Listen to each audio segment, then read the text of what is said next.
দ্বাদশ শ্রেণীর যে বিষয়টা আমরা আগের আলোচনা করেছিলাম যে মাইক্রোস্পোরোজেনেসিস বা মেগাস্পোরোজেনেসিস অর্থাৎ পরাগরেণু উৎপাদন বা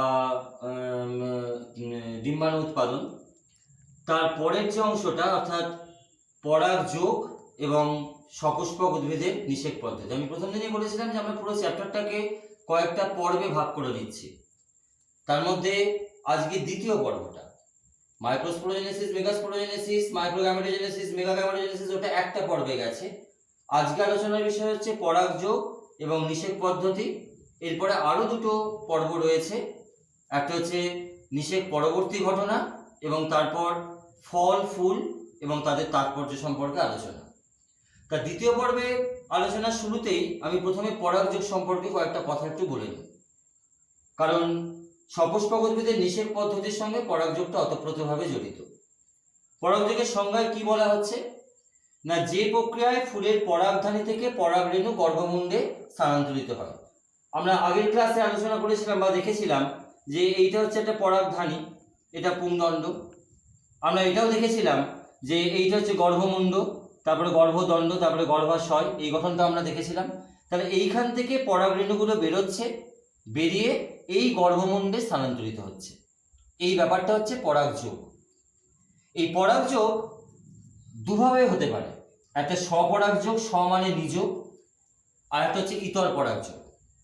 যদি এমনটা হয় যে একই ফুলের মধ্যেই পরাগযোগটা করছে, অবশ্যই ফুলটা উভলিঙ্গ ফুল, যেহেতু একটা ফুলের মধ্যেই ঘটছে অবশ্যই ফুলটা উভলিঙ্গ ফুল এবং তার মধ্যে পুংস্তবক, স্ত্রীস্তবক দুটোই উপস্থিত, তখন সেটা হচ্ছে অটোগ্যামি।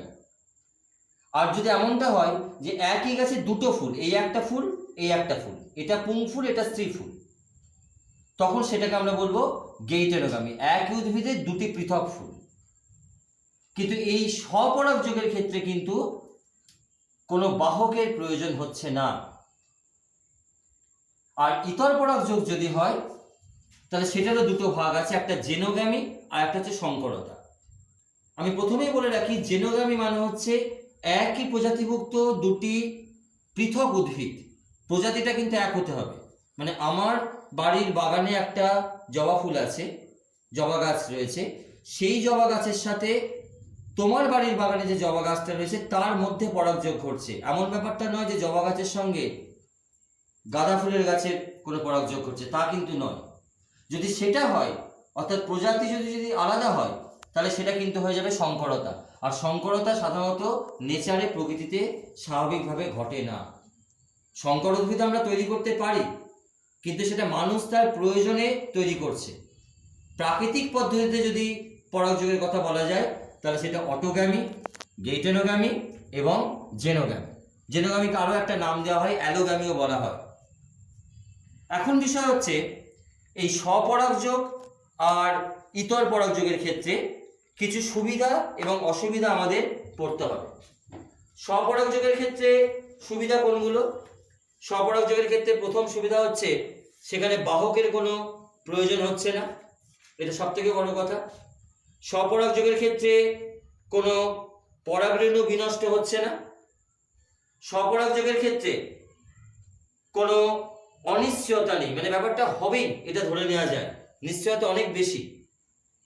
আর স্বপরাগযোগের ক্ষেত্রে যেহেতু একই উদ্ভিদের মধ্যে ঘটছে, একই ফুলের মধ্যে ঘটছে, সুতরাং দুটো মিশ্রিত চারিত্রিক বৈশিষ্ট্য যে দুটো মিশে যাবে এরকম কোনো ব্যাপার নেই। অর্থাৎ বলা যেতে পারে বংশ পরম্পরায় প্রজাতির বিশুদ্ধতা বজায় থাকছে। বিশুদ্ধতা মানে একই গুণ, একই রকমের ফুল, একই রকমের ফল, সেটা বংশ পরম্পরায় বজায় থাকছে। কিন্তু স্বপরাগযোগের একটা অসুবিধা হচ্ছে যে এই পরাগযোগের ফলে যে বীজগুলো উৎপন্ন হচ্ছে সেই বীজের জীবনী শক্তি খুব কম, দুর্বল প্রকৃতির হচ্ছে। বীজের অঙ্কুরোদ্গম হার কম, অঙ্কুরোদ্গমের হারটা, নতুন বৈশিষ্ট্য আসছে না এবং পরিবর্তিত পরিবেশে মানিয়েও নিতে পারছে না, অভিযোজন ক্ষমতাও কম হচ্ছে। সুতরাং স্বপরাগযোগের সুবিধাও আছে, অসুবিধাও আছে। যদি ইতর পরাগযোগে আসি তাহলে ইতর পরাগযোগের ক্ষেত্রে আমরা দেখতে পাই এরও কিছু সুবিধা এবং অসুবিধা দেখতে পাই।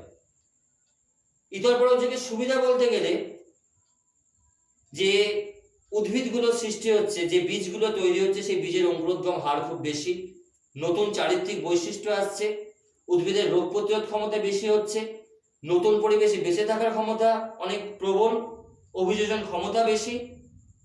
কিন্তু অসুবিধা কি? ইতর পরাগযোগ মানেই হচ্ছে বাহক নির্ভর একটা পদ্ধতি, বাহকের উপর নির্ভরশীল, ব্যাপারটা অনিশ্চিত।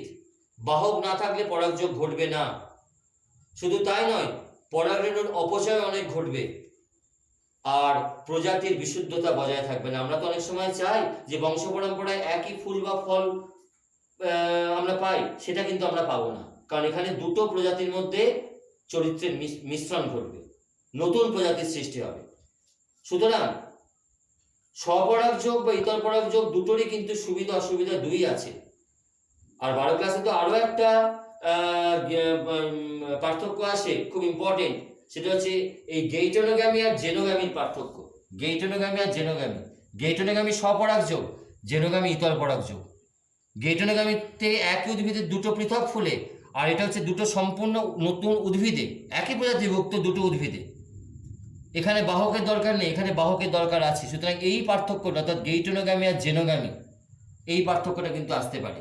অটোগামী গেইটোনোগ্যামিও আসতে পারে, কিন্তু অটোগামী গেইটোনোগ্যামির মধ্যে পার্থক্য একটাই হবে, সেটা হচ্ছে এটা একই ফুলের মধ্যে, এটা একই উদ্ভিদের দুটো পৃথক ফুলের মধ্যে। কিন্তু গেইটোনোগ্যামি আর জেনোগ্যামি কিন্তু তিনটে বা তার অধিক পার্থক্য দেখা যাবে। আর স্বপরাগযোগ ইতর পরাগযোগের যে পার্থক্য, এটা তো নিজেরাই তোমরা বুঝতে পারছো, যে স্বপরাগযোগের ক্ষেত্রে একটু আগেই বলেছি কোনো বাহক লাগবে না, ইতর পরাগযোগের ক্ষেত্রে বাহক লাগবে। স্বপরাগযোগের ক্ষেত্রে পরাগরেণুর অপচয় হবে না, ইতর পরাগযোগের ক্ষেত্রে পরাগরেণুর অপচয় হবে। স্বপরাগযোগের ক্ষেত্রে ব্যাপারটা নিশ্চিত, ইতর পরাগযোগের ক্ষেত্রে অনিশ্চিত। স্বপরাগযোগের ক্ষেত্রে প্রজাতির বিশুদ্ধতা বজায় থাকবে, ইতর পরাগযোগের ক্ষেত্রে প্রজাতির বিশুদ্ধতা বজায় থাকে না।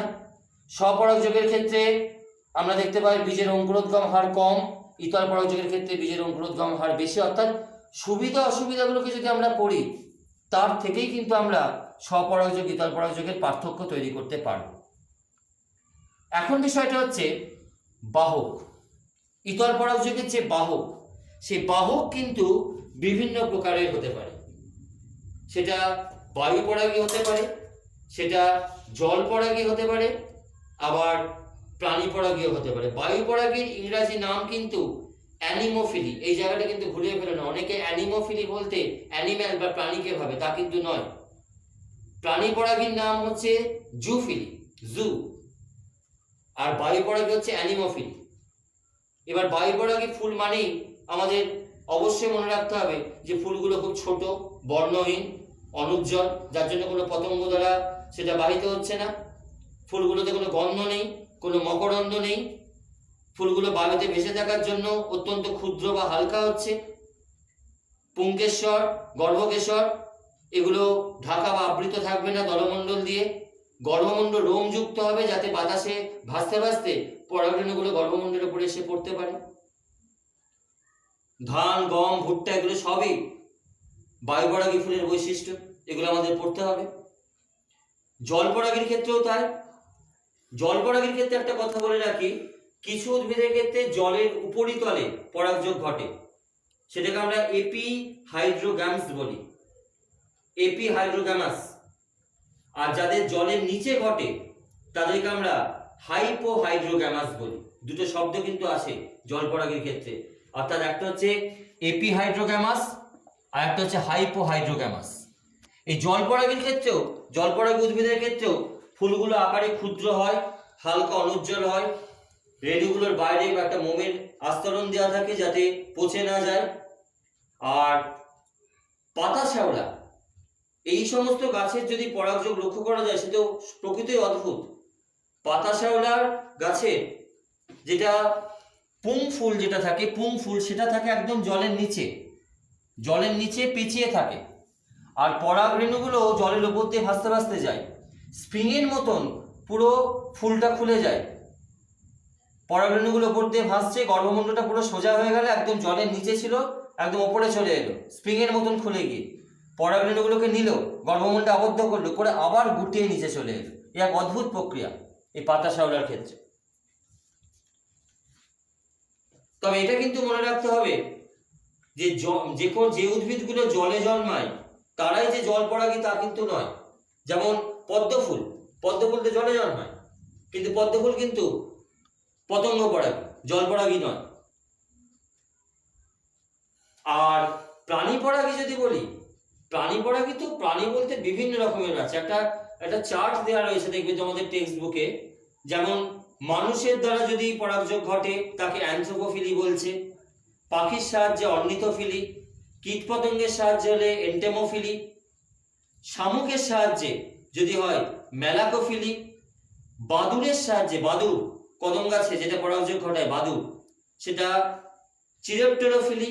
বিভিন্ন রকমের নামগুলো ওখানে আছে, ওই চারটে একটুখানি কিন্তু দেখতে হবে। তার মধ্যে সম্মুখ পরাগী শামুকের মাধ্যমে যেটাকে আমরা মেলাকোফিলি বলছি, ওটা পরীক্ষায় এসেছে, কিন্তু বহুবার এসেছে। পতঙ্গ পরাগী এন্টোমোফিলি, এটা ভালো করে মনে রাখবে। মানুষের সাহায্যে অ্যানথ্রোপোফিলি, এটা ভালো করে মনে রাখবে। পক্ষী পরাগী অর্নিথোফিলি, এটা ভালো করে মনে রাখবে। আর মেলাকোফিলি সম্মুখ পরাগী, এটা ভালো করে মনে রাখবে। এর বৈশিষ্ট্য আমি বলছি না, কিন্তু কোন উদ্ভিদে ঘটে, যেমন সম্মুখ পরাগী ঘটে কচু গাছের ক্ষেত্রে, কচু গাছের ক্ষেত্রে শামুক পরাগযোগে সাহায্য করে। কদম গাছের ক্ষেত্রে বাদুড় পরাগযোগে সাহায্য করছে। আবার শিমুল, পলাশ এদের ক্ষেত্রে পাখির মাধ্যমে পরাগযোগ ঘটছে। অর্কিডের ক্ষেত্রে পতঙ্গের মাধ্যমে ঘটছে, রজনীগন্ধা পতঙ্গের মাধ্যমে ঘটছে। সুতরাং এই উদাহরণগুলো কিন্তু একটু মনে রাখতে হবে এমসিকিউ এর জন্য। এবং তার পাশাপাশি বায়ু পরাগী আর পতঙ্গ পরাগীর পার্থক্য, এই বিষয়টাও কিন্তু আমাদের মাথায় রাখতে হবে। বায়ু পরাগী এবং পতঙ্গ পরাগী। বায়ু পরাগীর ক্ষেত্রে একটু আগে আমি বলেছি যে বায়ু পরাগীর ক্ষেত্রে ফুলগুলো কেমন হবে, ফুলগুলো অনুজ্জ্বল, ফুলগুলো আকারে বা পরাগরেণুগুলো আকারে ছোট, কোনো মকরন্ধ্র থাকবে না। কিন্তু পতঙ্গ পরাগীর ক্ষেত্রে ফুলগুলোতে মকরন্ধ্র থাকবে, ফুলগুলো উজ্জ্বল, আকৃতিতে বড় হবে, পতঙ্গদের আকৃষ্ট করবে। এবং শুধু তাই নয়, পরাগরেণুগুলো আঠালো হবে। কেন আঠালো হবে? পতঙ্গ পরাগীর ক্ষেত্রে পরাগরেণুগুলো আঠালো হবে কেন? একটা প্রজাপতি একটা ফুলের ওপরে এসে বসেছে, সেই প্রজাপতির ডানায় পরাগরেণুগুলো আটকে যাবে। সেই প্রজাপতি যখন আর একটা ফুলের ওপরে গর্ভমুণ্ডে গিয়ে বসবে, তখন কি হবে? ওই পরাগরেণুগুলো খুলে গিয়ে গর্ভমুণ্ডের উপরে পড়বে। কিন্তু বায়ু পরাগের ক্ষেত্রে পরাগরেণুগুলোকে কিন্তু আকৃষ্ট হওয়ার আঠালো হওয়ার কোনো কিন্তু দরকার পড়বে না। সুতরাং এই যে বিষয়টা, এই একটা পার্ট যাচ্ছে, যেটাকে আমরা বলছি পরাগযোগ।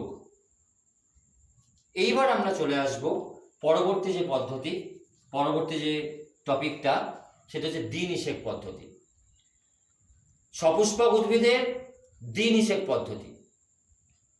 1898 সালে নওয়াসিন প্রথম এই প্রক্রিয়াটা আবিষ্কার করেছিলেন। দ্বিনিষেক কেন বলা হচ্ছে? কারণ দুবার নিষেক ঘটছে। পুরো প্রক্রিয়াটাকে আমরা 5টা ধাপে আমরা আলোচনা করে নেব। প্রথমটা কি? এটা কিন্তু খুব ইম্পর্টেন্ট কোশ্চেন, ভীষণ ইম্পর্টেন্ট কোশ্চেন। সপুষ্পক উদ্ভিদের দ্বিনিষেক পদ্ধতি চিত্র সহ আলোচনা করো, বহুবার পরীক্ষায় প্রশ্নটা এসেছে। প্রথম হচ্ছে পরাগরেণু গর্ভমুণ্ডে স্থানান্তরিত হবে। অর্থাৎ এই যে পরাগরেণু এখান থেকে বেরোবে, পরাগথলি থেকে গর্ভমুণ্ডে যাবে, এবং সেটা কিভাবে যাবে এই পদ্ধতির মাধ্যমে দেখে নিলে। স্বপরাগযোগ হলে এমনিই চলে যাবে, বাহক লাগবে না। ইতর পরাগযোগ হলে বাহকের মাধ্যমে যাবে। যাওয়ার পর এই গর্ভমুণ্ডে এসে পড়ার পর, গর্ভমুণ্ডে এসে যখন পড়বে পরাগরেণুটা, তারপর তোর অঙ্কুরোদ্গম হবে। এই পরাগরেণুর অঙ্কুরোদ্গমটা কিন্তু আমি আগের চ্যাপ্টারে আলোচনা করেছিলাম। সেটা হচ্ছে পুংলিঙ্গধর উদ্ভিদের সৃষ্টি, সেটা। এখানে একটা কথা বলে রাখি, পরাগরেণু গর্ভমুণ্ডে এসে পড়ার পর এই পরাগরেণু আর গর্ভমুণ্ডের মধ্যে একটা আন্তঃক্রিয়া ঘটবে, যেটাকে আমরা পোলেন পেসেল ইন্টারাকশন বলি। ব্যাপারটা কি? এটা কিছুই নয়, এটা একটা প্রজাতি নির্ভর। তোমরা নিজেরাই ভেবে দেখো, আজকে যদি জবা ফুলের এই যে জবা ফুলটা দেখতে পাচ্ছ, এই জবা ফুলের যদি এইখান থেকে যদি পরাগরেণুগুলো আমি নিয়ে যদি একটা গাঁদা ফুলের গর্ভমুণ্ডের উপরে দিয়ে দিই, একটা জবা ফুল একটা গাঁদা ফুল, কখনো পরাগযোগ হবে? তাহলে তো প্রকৃতিতে বিভিন্ন রকমের উদ্ভিদ সৃষ্টি হতো, অদ্ভুত ধরনের উদ্ভিদ সৃষ্টি হতো। গাঁদা ফুল জবা ফুল আলাদা বলে কিছু থাকতো না। সেটা হয় না, প্রকৃতিতে প্রজাতি নির্দিষ্ট। সুতরাং জবা ফুলের পরাগরেণু জবা ফুলের গর্ভমণ্ডলের উপরে এসে পড়লে তবেই কিন্তু ওই পরাগরেণুর অঙ্কুরোদ্গম হবে, না হলে হবে না। এই ঘটনাটাকে আমরা ইনকম্প্যাটিবিলিটিও বলে থাকি, অসাযুজ্যতা। যদি এখানে আমি গাঁদা ফুলের পরাগরেণু দিই তাহলে কোনোদিনই সেই গাঁদা ফুলের পরাগরেণুগুলো অঙ্কুরিত হবে না, সেটাকে বাদ দিয়ে দেবে, রিজেক্ট করবে। এই রিজেক্ট করাটাই হচ্ছে ইনকম্প্যাটিবিলিটি বা অসাযুজ্যতা। কেন হয় এটা? আমরা আগের ক্লাসে দেখেছি যে পরাগরেণুর বাইরে একটা আবরণ থাকে যাকে বলা হয় এক্সাইন, আর সেই আবরণে থাকে একটা স্পোরোপোলেনিন বলে একটা পদার্থ, স্পোরোপোলেনিন। সেই স্পোরোপোলেনিনের মধ্যে থাকছে গ্লাইকোপ্রোটিন, গ্লাইকোজেন, লিপিড ইত্যাদি কিছু রাসায়নিক পদার্থ, যারা প্রস্তুত করে স্পোরোফাইটিক রিকগনিশন ফ্যাক্টর। সেই স্পোরোফাইটিক রিকগনিশন ফ্যাক্টরটা চিহ্নিত হয় এই গর্ভমুণ্ড থেকে নিঃসৃত প্রোটিন, অ্যামাইনো অ্যাসিড, লিপিড দ্বারা। অর্থাৎ এই ফুলের, জবা ফুলের গর্ভমুণ্ড থেকে নিঃসৃত প্রোটিন, অ্যামাইনো অ্যাসিড, লিপিড আর জবা ফুলের পরাগরেণুর স্পোরোপোলেনিন থেকে নিঃসৃত অ্যামাইনো অ্যাসিড, লিপিড, প্রোটিন, এরা যদি ম্যাচ না করে তাহলে কোনো দিনই পরাগ অঙ্কুরোদ্গম হবে না, পরাগরেণুর অঙ্কুরোদ্গম হবে না। সুতরাং এই পরাগরেণু আর গর্ভমণ্ডলের আন্তঃক্রিয়া ব্যাপারটা কিন্তু ভীষণ ইম্পর্টেন্ট। আমি ধরে নিলাম যে জবা ফুলের গর্ভমণ্ডলের উপরেই জবা ফুলের পরাগরেণু এসে পড়েছে, জবা ফুলের গর্ভমণ্ডলের উপরেই জবা ফুলের পরাগরেণু এসে পড়েছে। এই পরাগরেণু এসে পড়ার পর কি হবে? পরাগরেণু যে এসে পড়লো, সঙ্গে সঙ্গে গর্ভমণ্ডলের যে জলীয় পদার্থটা বেরোচ্ছে সেটা পরাগরেণুর বাইরের আবরণটাকে একটু নরম করে দেবে। আমরা আগের ক্লাসে দেখেছি যে পরাগরেণুর ভেতরে দুটো নিউক্লিয়াস থাকে, একটা জনন নিউক্লিয়াস, একটা নালী নিউক্লিয়াস। আস্তে আস্তে যেটা নিচের দিকে থাকে সেটা নালী নিউক্লিয়াস, এটা জনন নিউক্লিয়াস। এই নালী নিউক্লিয়াস কি করবে?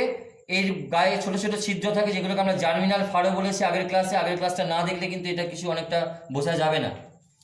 এই ভেতরের স্তরটা হচ্ছে ইনটাইন। এই ইনটাইন স্তরটাকে টেনে আস্তে আস্তে লম্বা করে নামিয়ে দেবে। কে নামাবে? এই নালী নিউক্লিয়াস। কোথা দিয়ে নামাবে? এই পরাগ নালিকা দিয়ে নামাবে, পরাগ নালিকা দিয়ে নামাবে, এই গর্ভদণ্ড দিয়ে নামাবে।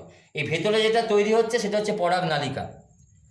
প্রশ্ন হতে পারে যে গর্ভদণ্ড যদি সলিড হয় তাহলে কিভাবে নামবে পরাগ নালিকা? এটাও আমি আগের ক্লাসে বলেছি যে পরাগ নালিকা থেকে বেরোবে পেকটিনেজ বলে উৎসেচক। সে ভেতরের গর্ভদণ্ডের ভেতর যদি সলিড হয় সেটাকে দ্রবীভূত করতে করতে নামবে।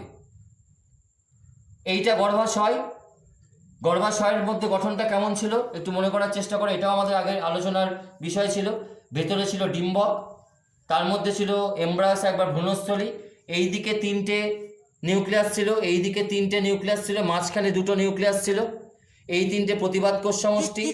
এই দুটো ছিল হচ্ছে সহকারী কোষ, দুপাশের দুটো, মাঝখানেরটা কি ডিম্বক, যাদেরকে একসঙ্গে কি বলেছিলাম? গর্ভযন্ত্র।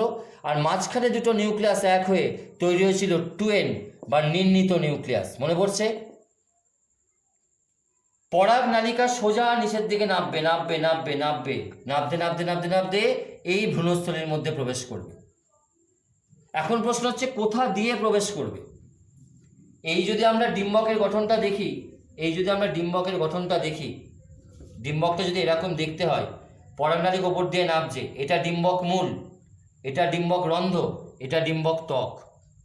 সোজা নামছে, এরমভাবে নামছে পরাগ নালিকা, সরাসরি ডিম্বক মূল দিয়ে ঢুকে গেল, সরাসরি ডিম্বক মূল, এই পোর্শনটা হচ্ছে ডিম্বক মূল, সেখান দিয়ে ঢুকে গেল ভ্রূণস্থলীর মধ্যে। তখন সেটাকে আমরা বলবো চালাজোগামী। যদি পরাগ নালিকা সোজা এখান দিয়ে না ঢুকে এই বেঁকে যদি ডিম্বক রন্ধ্র দিয়ে ঢোকে তখন সেটাকে আমরা বলবো পোরোগামী। এগুলো প্রশ্ন আসবে, পোরোগামী। আর যদি ডিম্বক মূল দিয়েও ঢুকলো না, ডিম্বক রন্ধ্র দিয়েও ঢুকলো না, ঢুকলো মাঝখানে এই ডিম্বক ত্বক ভেদ করে, তখন সেটাকে আমরা বলবো মেসোগ্যামী। তাহলে কি বললাম আর একবার? ডিম্বক মূল দিয়ে যদি প্রবেশ করে পরাগ নালিকা সেটা হচ্ছে চালাজোগামী, ডিম্বক রন্ধ্র দিয়ে যদি প্রবেশ করে তাহলে সেটা হচ্ছে পোরোগামী, আর ডিম্বক ত্বক দিয়ে যদি প্রবেশ করে তাহলে সেটা হচ্ছে মেসোগামী। অধিকাংশ ক্ষেত্রে আমরা দেখতে পাই এই পোরোগামী অর্থাৎ ডিম্বক রন্ধ্র দিয়ে প্রবেশ করে। তোমরা প্রশ্ন করতে পারো কেন স্যার? এই কারণে ডিম্বক রন্ধ্রের দিকে রয়েছে তিনটে নিউক্লিয়াস, তার দুপাশের দুটো সহকারী কোষ, মাঝখানে একটা ডিম্বক। ডিম্বাণু, মাঝখানে একটা ডিম্বাণু, দুপাশে দুটো সহকারী কোষ, যাদেরকে একসঙ্গে কি বলছি আমরা? গর্ভযন্ত্র। গর্ভযন্ত্র। এই সহকারী কোষ দুটো এই পরাগনালিকাকে আকৃষ্ট করে। সহকারী কোষ দুটো থেকে কিছু রাসায়নিক পদার্থ বেরোয় যারা পরাগনালিকাকে আকৃষ্ট করে, যার জন্য পরাগনালিকা সোজা ডিম্বক মূল দিয়ে না ঢুকে, ডিম্বক ত্বক দিয়ে না ঢুকে, এই ঘুরে এসে ডিম্বক ছিদ্র দিয়ে বা ডিম্বক রন্ধ্র দিয়ে ঢোকে। ভেতরে প্রবেশ করলো। ভেতরে প্রবেশ করার পর যখন পরাগনালিকা নাবছে এখান দিয়ে, গর্ভদণ্ড দিয়ে যখন নাবছে পরাগনালিকা, যখন এটা গর্ভদণ্ড,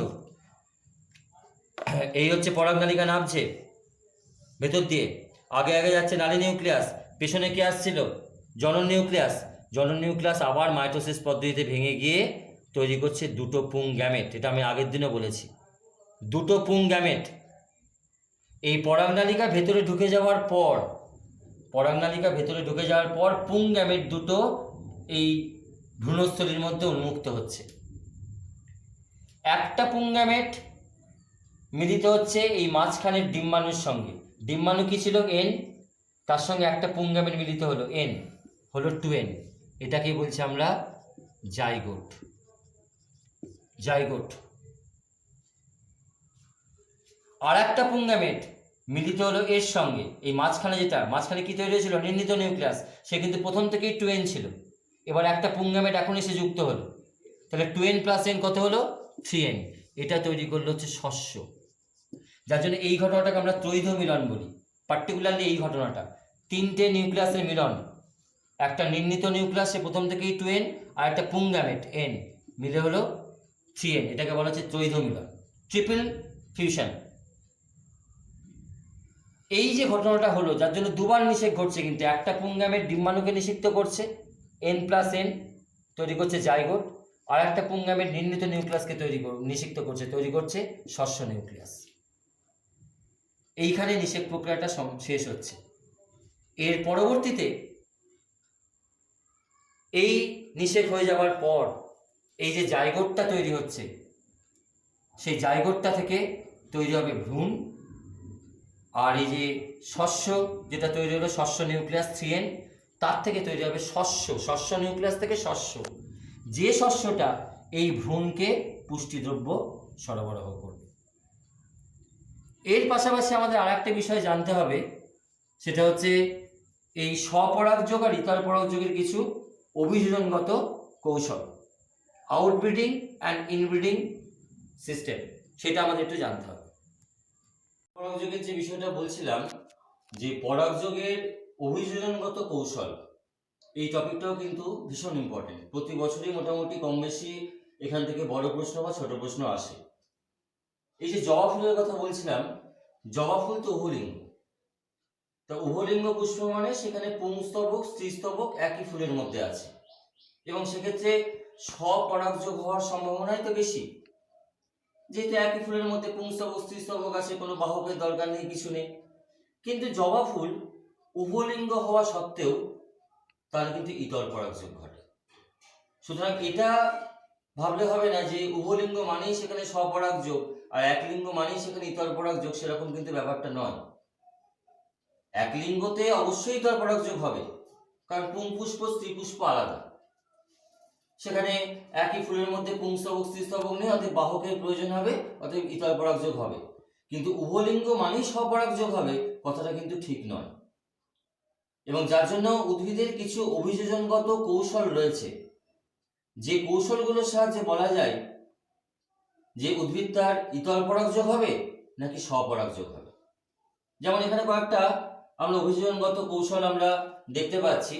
যেমন প্রথমটা বলছি একলিঙ্গতা, যেটাকে আমরা ইংরেজিতে ডাইক্লিনি বলে থাকি। ইংরেজি নামগুলো কিন্তু মনে রাখতে হবে, বারবার বলছি আমি। পটল, তাল, পেঁপে ইত্যাদি উদ্ভিদে যেটা আমরা দেখতে পাই, যে একই ফুলে পুংকেশ্বর এবং গর্ভকেশ্বর থাকে না, দুটো ভিন্ন ফুলে, মানে পুংপুষ্প স্ত্রীপুষ্প আলাদা। তাহলে সেক্ষেত্রে কি? সেক্ষেত্রে ইতর পরাগযোগ ছাড়া দ্বিতীয় কোনো উপায় নেই। সুতরাং ইতর পরাগযোগ ঘটতে গেলে একলিঙ্গতা বা ডাইক্লিনি মাস্ট থাকতেই হবে। আবার জবা ফুলের ক্ষেত্রে যেটা বলছিলাম, জবা ফুল তো উভলিঙ্গ, কিন্তু তারপরেও সেখানে ইতর পরাগযোগ কেন ঘটছে? তার কারণ হচ্ছে বিষম পরিণতি বা ডাইকোগ্যামি। ডাইকোগ্যামি, এই বিষম পরিণতি বা ডাইকোগ্যামি, এই বিষয়টা কি? এটা হচ্ছে একই ফুলে পুংস্তবক স্ত্রীস্তবক রয়েছে ঠিক কথা, অর্থাৎ উভলিঙ্গ ফুল, কিন্তু তা সত্ত্বেও একই সাথে তাদের ম্যাচুরিটি হচ্ছে না, অর্থাৎ পুংকেশ্বর এবং গর্ভকেশরের পরিণতি একসাথে ঘটছে না। আমার বাগানে যে জবা গাছটা রয়েছে সেই জবা গাছের ফুলে পুংরেণু তৈরি হচ্ছে, কিন্তু ডিম্বাণু তৈরি হচ্ছে না। তোমার বাড়ির বাগানে যে জবা গাছটা রয়েছে সেই ফুলের আবার ডিম্বাণু তৈরি হয়েছে, পুংরেণু তৈরি হয়নি। তার উপায় কি? আমার বাড়ির জবা গাছের পুংরেণু তোমার বাড়ির জবা গাছের ডিম্বাণুর সাথে মিলিত হবে, তার মানে ইতর পরাগযোগ। রক্তদ্রণ, স্যালভিয়া, এই সমস্ত উদ্ভিদগুলোতে পুংকেশ্বর আগে পরিণত হয়, তারপর গর্ভকেশর পরিণত হয়, মানে ডিম্বাণু তৈরি হয়। তাই তাকে আমরা বলি প্রোপুং পরিণতি, ইংরেজিতে আমরা বলি প্রোট্যান্ড্রি। প্রোপুং পরিণতি। আবার বেগুন, চাপা, সন্ধ্যামালতী, এই সমস্ত গাছের ক্ষেত্রে আমরা দেখি ডিম্বাণু আগে ম্যাচিওর হয়ে যাচ্ছে, মানে গর্ভকেশর আগে ম্যাচিওর হয়ে যাচ্ছে, তখনও পরাগরেণু তৈরি হয়নি। সেটাকে আমরা বলবো প্রস্ত্রী পরিণতি, ইংরেজিতে বলি প্রোটোগাইনি। ভীষণ ইম্পর্টেন্ট কোশ্চেন। প্রোট্যান্ডি, প্রোটোগাইনি, এই দুটোই কিন্তু ডাইকোগ্যামি বা বিষম পরিণতির মধ্যে ভাগ। এমন দেখা যায় কিছু ক্ষেত্রে যেখানে উভলিঙ্গ ফুল, পুংস্তবক স্ত্রীস্তবক একই সঙ্গে ম্যাচিওর হয়েছে, তা সত্ত্বেও সেখানে স্বপরাগযোগ ঘটছে না। যেমন সর্ষের ক্ষেত্রে। কেন ঘটছে না? কারণ তার কারণ হচ্ছে স্বসঙ্গম বিরোধী বা হার্গোগ্যামি। হার্গোগ্যামি বিষয়টা কি? উভলিঙ্গ ফুল একই সাথে সবকিছু ম্যাচিওর করেছে, পরাগরেণু তৈরি হয়েছে, ডিম্বাণু তৈরি হয়েছে, কিন্তু তাদের অবস্থানগত পার্থক্য রয়েছে। অর্থাৎ সর্ষের ক্ষেত্রে যদি আমরা দেখি পুংকেশ্বরগুলি গর্ভমণ্ডলের অনেক নিচে থাকে, তাহলে কি করে স্বপরাগযোগ ঘটবে? পুংকেশ্বরগুলো এই গর্ভমণ্ডল, এইখানে গর্ভমণ্ডল, এইখানে পুংকেশ্বর রয়েছে। তাহলে যদি একসঙ্গে ম্যাচিওর করে, তাহলে এখান থেকে পরাগরেণু কি করে গর্ভমণ্ডলের উপরে এসে পড়বে? সম্ভব নয়। সুতরাং সেক্ষেত্রেও কিন্তু, অর্থাৎ স্বসঙ্গম বিরোধী, সেক্ষেত্রেও কিন্তু আমরা দেখতে পাচ্ছি ইতর পরাগযোগই ঘটতে হচ্ছে। একলিঙ্গতা, বিষম পরিণতি, স্বসঙ্গম বিরোধী, প্রত্যেকটা ক্ষেত্রে কিন্তু এমন একটা উদ্ভিদের স্ট্রাকচার হচ্ছে, ফুলের গঠনটা এমন হচ্ছে যে সেখানে কোনোভাবেই স্বপরাগযোগ ঘটবে না, সেখানে ইতর পরাগযোগ ঘটতে বাধ্য। এখানে প্রশ্নটা এইভাবেই আসে যে ইতর পরাগযোগের অভিযোজনগত কৌশলগুলি আলোচনা করো বা আউটব্রিডিং কৌশলগুলি আলোচনা করো।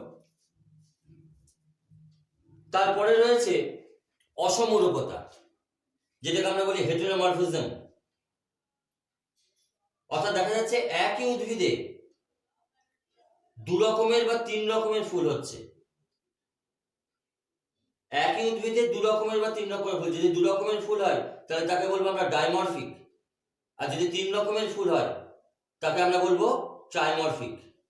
এবং এই ফুলগুলোর মধ্যে কখনো স্বপরাগযোগ হবে না, ওই একই গাছের ওই ফুলের মধ্যে স্বপরাগযোগ হবে না। কেন হবে না? কারণ তাদের পুংকেশ্বর আর গর্ভকেশরের উচ্চতা ভিন্ন ভিন্ন রকমের। একটা গাছে যদি বিভিন্ন দৈর্ঘ্যের গর্ভদণ্ড থাকে, একটা গাছেরই ফুল কিন্তু গর্ভদণ্ডের আকার বিভিন্ন, তখন তাকে বলা হয় হেটারোস্টাইল। আবার বিভিন্ন দৈর্ঘ্যের যদি পুংকেশ্বর থাকে তখন তাকে বলা হয় হেটারোঅ্যান্থি। হেটারোস্টাইলি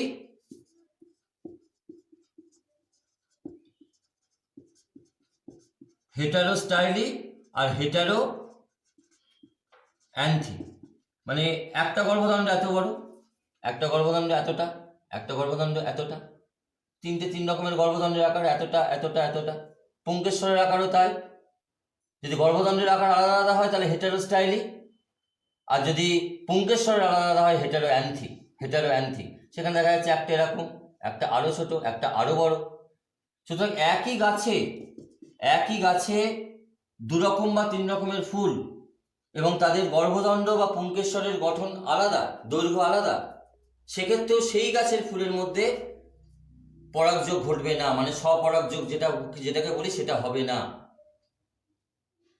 এই গাছের যে ফুলের গর্ভদণ্ড বড়, সেই গর্ভদণ্ডের ওপরে যে গর্ভমুণ্ডটা রয়েছে, দেখা যাবে অন্য গাছের পুংকেশ্বরটা বড়, সেই পরাগরেণু সেই গাছের এসে পড়ছে, তবে পরাগযোগটা ঘটছে। দুটো আলাদা গাছের মধ্যে ঘটছে, একই গাছের মধ্যে ঘটছে না। সুতরাং সেটাও কিন্তু অসমরূপতা মানে কি? দৈর্ঘ্যের হেরফের, উচ্চতার হেরফের, সেটাও কিন্তু ইতর পরাগযোগে সাহায্য করছে। সুতরাং একটা কথা আমি বারবার বলতে চাইছি, উভলিঙ্গ ফুল হলেই স্বপরাগযোগ হবে না। কথাটা কিন্তু এরকম ভাবেও প্রশ্ন আসতে পারে যে উভলিঙ্গ ফুল মাত্রই স্বপরাগযোগ সম্ভব নয়, ব্যাখ্যা করো। তখন কিন্তু এইভাবেই কোশ্চেনটা লিখতে হবে যে বহু উভলিঙ্গ ফুল রয়েছে, পুংস্তবক স্ত্রীস্তবক একসাথে রয়েছে, তাদের ম্যাচুরিটিও একসাথে হচ্ছে, কিন্তু তা সত্ত্বেও বিভিন্ন কারণে তাদের স্বপরাগযোগ ঘটছে না। কখনো একসাথে ম্যাচুরিটি হচ্ছে না, যেটা বিষম পরিণতি, যার জন্য উভলিঙ্গ হলেও স্বপরাগযোগ হচ্ছে না। কখনো ম্যাচুরিটি হয়ে যাচ্ছে একসাথে, কিন্তু এই স্বসঙ্গম বিরোধী বা অসমরূপতা ইত্যাদি কারণে দেখা যাচ্ছে স্বপরাগযোগটা ঘটছে না। স্ববন্ধাত্মাও তাই, উভলিঙ্গ ফুল একসঙ্গে ম্যাচুরিটি হচ্ছে, অথচ একই ফুলের এই গর্ভমুণ্ডের ওপরে সেই ফুলেরই যখন পরাগরেণু এসে পড়ছে, একই ফুলের গর্ভমুণ্ড, তার উপরে যখন পরাগরেণু এসে পড়ছে, পরাগরেণুর অঙ্কুরোদ্গম হচ্ছে না। মানে নিজেই নিজের পরাগযোগটার বিরোধিতা করছে, অর্কিডের ক্ষেত্রে যেটা আমরা দেখতে পাই। সুতরাং এই যে 5 রকমের পদ্ধতি আমরা দেখতে পেলাম, এই 5 রকমের পদ্ধতি কিন্তু ইতর পরাগযোগে সাহায্য করছে। এটাই হচ্ছে ইতর পরাগযোগের অভিযোজনগত কৌশল। আর স্বপরাগযোগ যদি হয়, তাহলে তো প্রথম পয়েন্ট হচ্ছে সমপরিণতি, যেটাকে আমরা হোমোগ্যামি বলি। এই হোমোগ্যামি আর এই ডাইকোগ্যামি, এই দুটোর মধ্যেও কিন্তু পার্থক্য আসে। তাহলে হোমোগ্যামি হচ্ছে স্বপরাগযোগের অভিযোজনগত কৌশল, ডাইকোগ্যামি হচ্ছে ইতর পরাগযোগের অভিযোজনগত কৌশল। হোমোগ্যামি মানে কি? যেখানে একই ফুলে পুংস্তবক এবং স্ত্রীস্তবক অর্থাৎ পুংকেশ্বর ও গর্ভকেশ্বর একই সাথে ম্যাচিওর হয়েছে, সেটা হোমোগ্যামি। আর ডাইকোগ্যামি মানে কি? পুংকেশ্বর এবং গর্ভকেশ্বর একসাথে ম্যাচিওর হয়নি। সুতরাং এই দুটোর মধ্যেও কিন্তু পার্থক্য রয়েছে। ইনব্রিডিং এর মধ্যে 3টে কৌশল রয়েছে, মানে এই 3টে কন্ডিশন হলে পরে সেখানে ইতর পরাগযোগ হবে না, স্বপরাগযোগ হবে। ইতর পরাগযোগের কোনো প্রশ্নই নেই সেখানে। তার মধ্যে প্রথম হচ্ছে সমপরিণতি, অর্থাৎ ফুলটা উভলিঙ্গ, পুংস্তবক স্ত্রীস্তবক একই সঙ্গে ম্যাচিওর করেছে এবং গর্ভদণ্ডের আকার, পুংকেশ্বরের আকার প্রায় সমান সমান পাশাপাশি রয়েছে। এখান থেকে পরাগরেণু গিয়ে গর্ভমুণ্ডের উপরে এসে পড়লো, পরাগযোগ ঘটে গেল, কোনো বাহকের দরকার হলো না। একটা হতে পারে অনুন্মিলন, যেটার ইংরেজি নাম হচ্ছে ক্রিস্টোগ্যামি। সেখানে দেখা যাচ্ছে যে ফুলটা ঠিক মতন ফুটছেই না, বা এমনও দেখা যাচ্ছে যে মাটির নিচে ফুলটা অবস্থান করছে। সুতরাং সেখানে তো বাহকের কোনো প্রশ্নই নেই, ক্রিস্টোগ্যামির ক্ষেত্রে, যেটা আমরা চিনে বাদাম বা কানশিরা বা আমরুল ইত্যাদিতে দেখতে পাই। আর এই সমপরিণতি দেখতে পাই আমরা সন্ধ্যামালতীতে দেখতে পাই, যেটা খুব কমন একটা উদ্ভিদ। এছাড়াও শিয়াল কাটা আছে, নয়নতারা আছে, নয়নতারা গাছ তো তোমরা চেনো। ওই সমস্ত ক্ষেত্রে সমপরিণতি। আর অনুন্মিলন বা ক্রিস্টোগ্যামি বলছে ফুলগুলো সম্পূর্ণভাবে ফুটছেই না, মানে দলমণ্ডল পুংস্তবক স্ত্রীস্তবককে ঢেকে রেখেছে। তাহলে বাইরে থেকে কোনো পরাগরেণু আসার প্রশ্নই নেই, বাহকের কোনো দরকারই হচ্ছে না, বা ফুলটা মাটির নিচে থাকছে, বন্ধ অবস্থায় থাকছে। সুতরাং সেক্ষেত্রে স্বপরাগযোগ মাস্ট। ওই ফুল থেকে পরাগরেণু অন্য কোনো ফুলে যেতে পারবে না, বা অন্য ফুল থেকে পরাগরেণু ওই ফুলে আসতে পারবে না। আর মটর, গম, ধান এদের ক্ষেত্রেও স্বপরাগযোগ হয়। ওদের ক্ষেত্রে ব্যাপারটা কি হয় না, কুড়ি অবস্থাতেই পরাগযোগ ঘটে যায়। তা কুড়ি অবস্থা মানে হতে তাই সেখানে ফুলটা সম্পূর্ণভাবে প্রস্ফুটিত হচ্ছে না, যার জন্য পুংস্তবক স্ত্রীস্তবক ভেতরেই রয়েছে, বাইরে থেকে কোনো পরাগরেণু আসার কোনো প্রশ্নই নেই। দলমণ্ডল বা পাপড়ি পুরো পুষ্পটাকে ঘিরে রেখে দিয়েছে। সুতরাং এই তিনটে কন্ডিশন, অর্থাৎ ধান গম ইত্যাদির ক্ষেত্রে কুড়ি অবস্থায়, অনুন্মিলন, চিনেবাদাম, সমপরিণতি, এই তিনটে কন্ডিশনে কিন্তু স্বপরাগযোগ হতে বাধ্য। প্রশ্ন কিন্তু এটাই আসে, হয় বড় প্রশ্ন আসে, 3 মার্কসের কোশ্চেন আসে যে ইতর পরাগযোগের অভিযোজনগত কৌশল আলোচনা করো, তখন এইগুলো আলোচনা করতে হবে। আদারওয়াইজ পার্থক্য আসতে পারে যে বিষম পরিণতি ও সমপরিণতির পার্থক্য লেখো, অথবা ছোটখাটো প্রশ্ন ক্লিস্টোগ্যামি কি বা স্ববন্ধাত্মা কি, ডাইক্লিনি কি, 1 মার্কসের কোশ্চেন সেগুলো আসতে পারে। এই বিষয়টাও কিন্তু খুব ইম্পর্টেন্ট একটা বিষয়।